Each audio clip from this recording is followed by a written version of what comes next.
Hi there, and a warm welcome to Winner's Corner. It's time for yet another exciting V75 round, and this time we're off to Sweden's neighbor in the west, to Norway. It's Bjerke's time for the V75, and what do you think about the Norwegian races? Well, they've got some pretty even fields this time, and it's very difficult to figure out the V75. It's real important to remember that they don't have a shoe ban or a barefoot ban in Norway over the winter, so a lot of trainers will be pulling shoes this weekend. So let's take a look at what Mike has for us today. We're starting off in the second race, which is your opening bets. Number 7, Bulldozer, horse that really impressed me last time when he was on the outside, went on the attack with about 700 meters to go and moved very fast through the last turn, and then managed to win it from a very difficult post that time. Maybe he's moving up in class a little bit this time, but that was a very impressive performance, and I think he's strong enough to do the work on the outside from this relatively tricky post. So starting off with a great win bet there, we're moving from race 2 to race 3, and this marks the start of the V75, this Bjerke round. And what do you have for us here? Here I'm going to go for a Swedish guest, and Veijo Heiskanen is traveling all the way to Norway just to pull the shoes on number 11, Mr. Magnifique. This horse is much better when he can race without shoes all around. Last time he had a bit of a cold coming into that race. He was scratched the previous time, and he ran out of gas a bit at the end there on the V75. I think he'll move up a lot in form with that race under his belt, and I don't mind the post here. I think that's just racing the odds a bit. He's a better horse than the rest here when he's racing without shoes. Sounds like a real interesting win bet to me. And we have yet another one. Of course, Mike, we're turning the page to race number 4. This time it's the Cold-Bloods. It's the Cold-Bloods, and I've really tried to analyze this backwards and forwards, and every time number 10, Villes Cato, comes out on top. I feel he's better than the rest here. Again, relatively tricky post, but still I think the tempo might be quite high here because several of these horses look fast behind the gate, and Villes Cato always finishes very strongly. Last time he went off stride, then came back very strong, and second to last time he won quite comfortably. So he's definitely in form, and form beats class, so I think he'll come out on top here. That's a nice cliche to dust off there.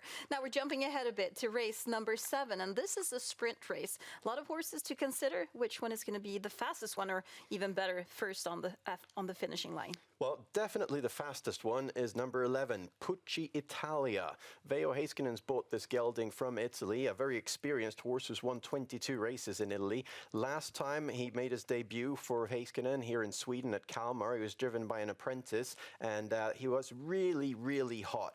He just took the lead and just went off. With a lap to go, he was leading by about 10 meters and pulling quite heavily for Kevin Svedlund. And at the end, of course, he did run out of gas there, and that was over 2,000 meters. This is definitely a sprinter who just goes off, so much better distance this time. May also be good to start in the second row. Maybe that'll calm the horse down a bit. Of course, it's just a disadvantage that he can't take the lead, but if he stays a bit calm, then he can really finish fast instead, and that would be a lot better. And in that case, we get the fastest winner as well. Well, there you go, 4 great win bets from Mike. Now let's take a look at the Pick 7 V75, and take a notice, it is handed out in races 3 through 9, so don't forget about that.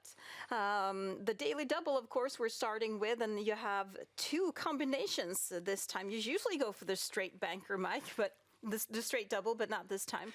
But you have a banker in the first leg. Yeah, I've got a banker in the first one. Global Republic, the best horse.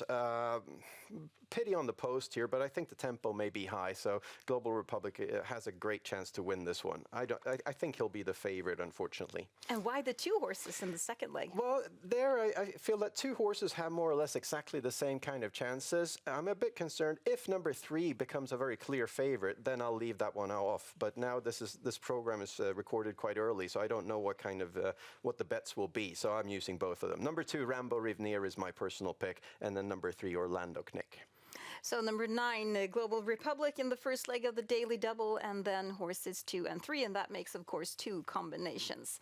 Now let's take a look at the races 3 through 9. It's the pick 7 V75, and your system, we talked about your only banker this time.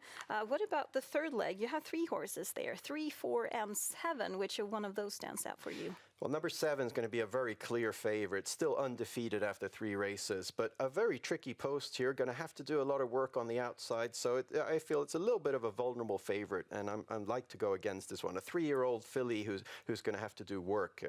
It's going to be difficult. And then the fourth leg, sorry, race 6, horses 1, 5, 8, and 10. Is it a difficult race to solve? I think it is, unless number 10 just proves to be the best.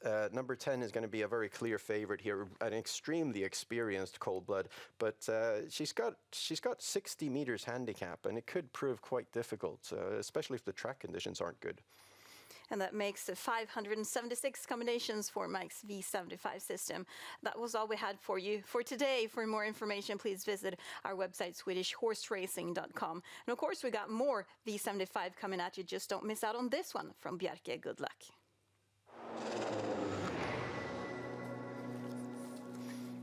This weekend, så jag gjorde kanske inget.